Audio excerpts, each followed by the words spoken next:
दोस्तों, मेरा नाम देवेंद्र है। यह घटना मेरे 7 साल 2018 में घटी थी, जब मैं पंजाब के एक रेलवे स्टेशन पर उतरा। स्टेशन पर उतरने के बाद पहले तो मैंने अपना सारा सामान इकट्ठा किया और इसके बाद वापस रेलवे स्टेशन पर पहुंच गया। जब मैंने अपने घर का सारा सामान इकट्ठा किया तो मुझे करीब रात के 8 बज चुके थे। साथ ही मुझे स्टेशन के कर्मचारी से पता चला कि आज ट्रेन अपने निर्धारित समय से काफी लेट चल रही है। तो दोस्तों, ऐसे में मैं ट्रेन से तो नहीं जा सकता था। मुझे पंजाब के इस शहर का कोई बस स्टैंड ही पकड़ना होगा। लेकिन बस में सफर करना मुझे बिल्कुल भी अच्छा नहीं लगता। पर अब मेरे पास और कोई चारा भी नहीं था। मैं करता भी तो क्या करता। इसीलिए मैं उस रेलवे स्टेशन से निकलने ही वाला था कि अचानक से मुझे एक आदमी नजर आया। मुझे जाता देख उसने मुझसे कहा कि अरे भाई साहब, ट्रेन कुछ ही देर में आने वाली है, इसीलिए आप अपना टिकट कटवा लीजिए। चिंता मत कीजिए, आपको तुरंत ही सीट मिल जाएगी। दोस्तों, उसकी इस बात पर मैंने पहले तो इधर उधर देखा और उससे कहा, टिकट का केबिन तो बंद पड़ा है, तुम कौन हो? उस आदमी ने तुरंत जवाब दिया, अरे सर, आपके लिए तो मैं कटवा सकता हूँ, आप मुझे भले लगे तो मैंने सोचा क्यों ना आपकी मदद कर दूं। दोस्तों, उस वक्त मैंने बिना सोचे समझे उसे ठीक है बोल दिया। पर कहीं ना कहीं मुझे ऐसा लगा कि मेरा जुगाड़ तो हो ही गया। उस आदमी ने तुरंत फोन पर ही मेरे लिए एक टिकट करवा दी और फिर हम लोग ट्रेन का इंतजार करने लगे। दोस्तों, हैरानी की बात तो ये थी कि उस समय रात के लगभग 10 बज चुके थे, लेकिन हमें अब भी उस स्टेशन पर दूर दूर तक कोई भी शख्स नजर नहीं आ रहा था। और जो नजर आ रहा था वो सिर्फ पसरा हुआ सन्नाटा ही दिखाई दे रहा था। फिर उस आदमी ने मुझसे कहा, ट्रेन बस आने ही वाली है, चिंता मत करो। दोस्तों, उसके ऐसा कहने के कुछ ही देर बाद ही ट्रेन स्टेशन पर पहुंच गई। दरअसल जिस आदमी ने टिकट बुक करवाई थी उसने मुझे पहले ही बताया था कि जो ट्रेन इस स्टेशन पर पहुंचने वाली है वो एक स्पेशल ट्रेन है। हालांकि उस वक्त मुझे उसकी बातें तो समझ में नहीं आई, लेकिन इतनी बात मैं जरूर समझ चुका था कि इस ट्रेन पर मेरे कुछ ज्यादा ही पैसे खर्च हो गए हैं। ट्रेन के आते ही मैं तुरंत ट्रेन में बैठा। वो स्पेशल ट्रेन सच में बहुत ही ज्यादा स्पेशल और सुंदर थी। इससे पहले मैंने इतनी सुंदर ट्रेन अपनी जिंदगी में नहीं देखी। अभी मैं सफर को एंजॉय कर रहा था, तभी वो आदमी मेरे पास आया और बोल बैठा, भाई साहब, हम गलत ट्रेन में चढ़ गए हैं, ये ट्रेन बिल्कुल ठीक नहीं है। वो इतना कहकर तुरंत मेरे बगल में बैठ गया। मैंने उसकी तरफ देखा। वो आदमी मुझे काफी डरा हुआ लग रहा था। मैंने भी उस आदमी से पूछा, भाई साहब क्या हुआ, आप ठीक तो हो? मेरे पूछते ही उस आदमी ने कहा, मैं तो बिल्कुल ठीक हूँ, लेकिन जिस ट्रेन में हम बैठे हैं ये ट्रेन बिल्कुल ठीक नहीं है। अभी जब मैं पीछे से इस बोगी के अंदर आया तो पूरा हुलिया ही बदल चुका है। दोस्तों, मुझे उसकी बातें बिल्कुल समझ नहीं आई और फिर उस आदमी ने मेरा हाथ पकड़ा और मुझे एक अलग बोगी में लेकर गया। सच कहूं तो मैं भी एकदम हैरान रह गया, क्योंकि पहले मैं जिस बोगी में बैठा हुआ था वो बोगी एक स्टेशन पर रुकी हुई थी, लेकिन जिस बोगी में मैं अब था वो एक जंगल में रुकी हुई थी। यानी कि पक्का इस ट्रेन में कोई ना कोई तो बहुत ही बड़ी गड़बड़ थी जिसे मैं पकड़ने में कामयाब नहीं था। उस वक्त ट्रेन भी सिर्फ एक जगह पर रुकी हुई थी, लेकिन इसके बाद जब हम एक और बोगी में आए तो हमने देखा कि अब ट्रेन एक गांव के अंदर रुकी हुई थी। मैं और वो आदमी दोनों उस ट्रेन से नीचे उतर गए, लेकिन उस गांव में अभी दूर दूर तक कोई भी नजर नहीं आया। हम आपस में कुछ बोलते कि इससे पहले ही ट्रेन ने हॉर्न दे दिया। हम दोनों वापस मुड़े और ट्रेन में जाकर बैठ गए। दोस्तों, पता नहीं कि ट्रेन किस जगह पर जाने वाली थी, मुझे भी समझ में नहीं आया। और ठीक इसके बाद हम बोगी नंबर 11 में पहुंच गए। जब हम उस बोगी में पहुंचे तो हमने देखा कि बाहर की तरफ से एक स्टेशन नजर आ रहा था। हम लोग उसी स्टेशन पर एकदम से निकल गए। उस स्टेशन पर उतरने के बाद हम लोग एक दुकानदार के पास पहुंचे। दुकानदार सर नीचे किए अपने गल्ले में नोटों को गिन रहा था। हमने भी तुरंत एक सांस में अपने साथ घटी इस घटना के बारे में बताया। तब जाकर कहीं दुकानदार ने अपना सर ऊपर की तरफ उठाया। दोस्तों, उसका चेहरा देखने के बाद मैं तो एकदम से डर गया, क्योंकि मैंने देखा कि उसका चेहरा, जिसके अंदर सिर्फ हड्डियां ही हड्डियां नजर आ रही थी, उसका चेहरा इतना डरावना था कि मैं और वो आदमी दोनों ही तुरंत वहां से भाग निकले। हमें बिल्कुल यकीन नहीं था कि इस तरह के आदमी भी इस दुनिया में मौजूद है। भागते भागते जब हमने वहां के सारे आदमियों के चेहरे देखे तो मानो ऐसा लग रहा था कि आज हम भूत प्रेत की दुनिया में दाखिल हो चुके हैं। चारों तरफ केवल और केवल इन्हीं तरह के चेहरे थे। पर फिलहाल एक बार ट्रेन ने अपना हॉर्न दे दिया। हम लोग तुरंत जाकर एक बार फिर से उस ट्रेन के अंदर बैठ गए। ट्रेन चलती रही, हम भी चुपचाप बैठे रहे। पर थोड़ी देर बाद एक बार फिर ट्रेन एक और स्टेशन पर रुकी। ये एक ऐसा स्टेशन था जिसके चारों तरफ लाल लाल लाइटें लगी हुई थी। चारों ओर रोशनी ही रोशनी नजर आ रही थी। हमें लगा कि शायद इस स्टेशन पर हमारा कुछ हो सकता है। तो ठीक मैं और वो आदमी उस स्टेशन पर नीचे उतर गए। उतरकर हम दोनों वहां चारों तरफ घूमने लगे।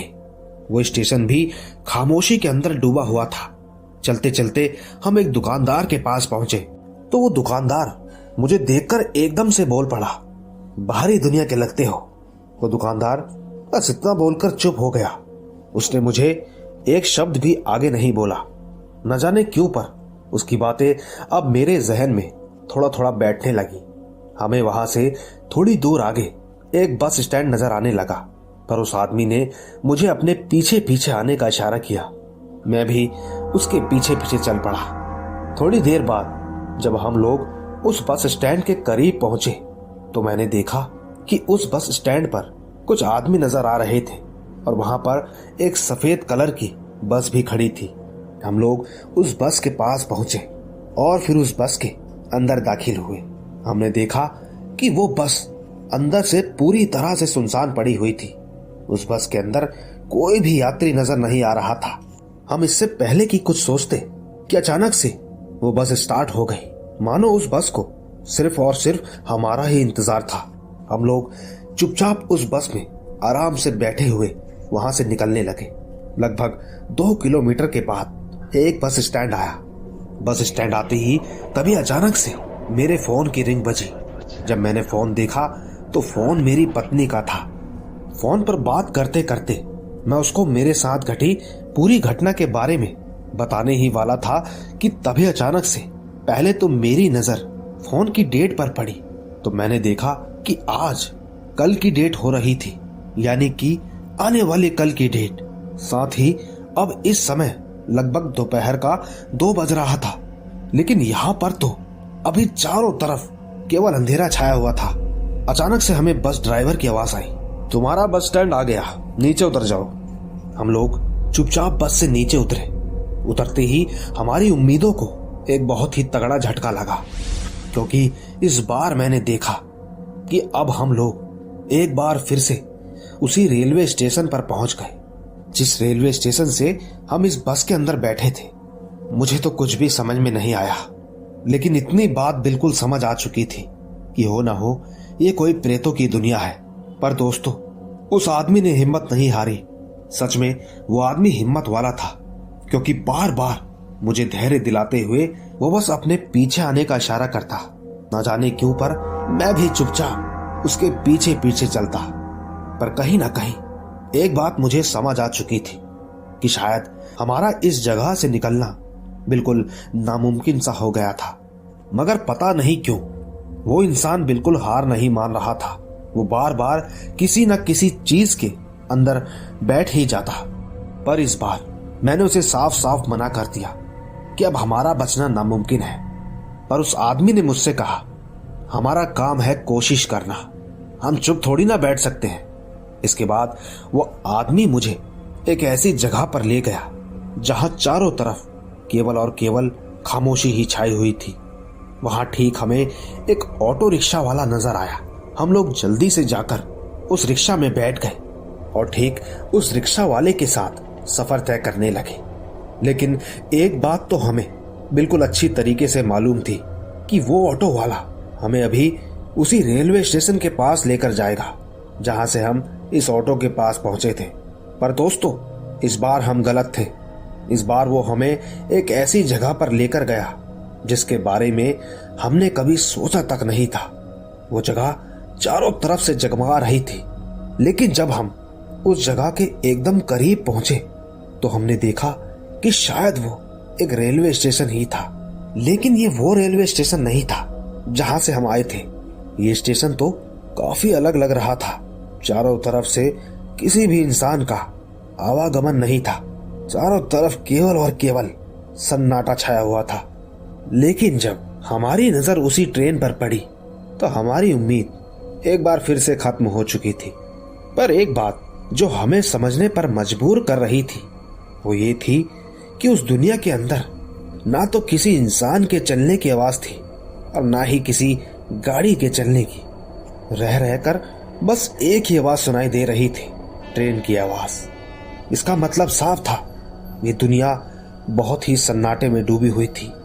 लेकिन दोस्तों, अब मेरी आंखों से आंसू आने लगे। मैं फिर बहुत ही बुरी तरीके से घबराया और रोने लगा।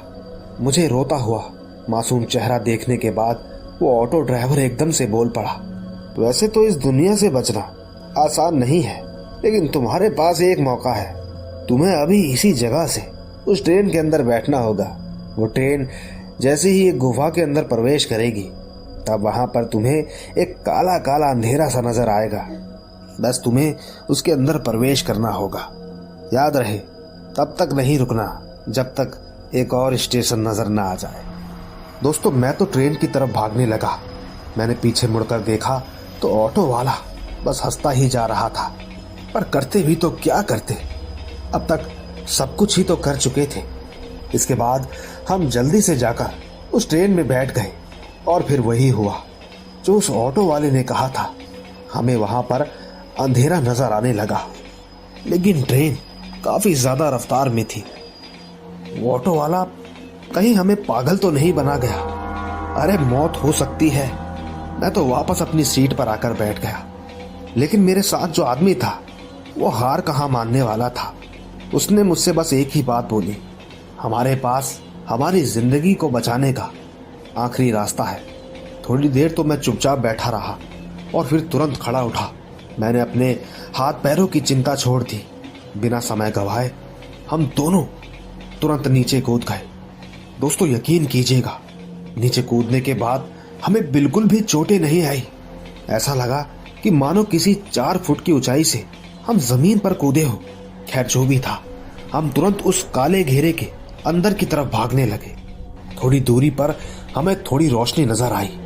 भागते भागते हमें वहां पर एक स्टेशन नजर आया, जिस स्टेशन से हम उस ट्रेन में बैठे थे। देर सवेर जब हम वहां पर पहुंचे तो हमने देखा कि वहां पर अब सुबह के 6 बज रहे थे। यानी कि हमें लगभग 1 दिन तक उस बाहरी दुनिया के अंदर रहना पड़ा। पर उस बीच हमारा इतना वक्त बीत गया कि वो आदमी मेरा काफी अच्छा दोस्त भी बन गया। साथ ही दोस्तों, हमें ये भी पता चला कि उस स्टेशन पर हर साल में एक बार वही ट्रेन आती है। कहते हैं वो किसी न किसी को अपना शिकार बना ही लेती है। पर शायद हम लोग कुछ ज्यादा ही किस्मत वाले थे जो कि हमारी जान बच गई, वरना हमारा वहां से बचना लगभग नामुमकिन ही था। मैं उस ऑटो वाले को दिल से धन्यवाद करता हूं।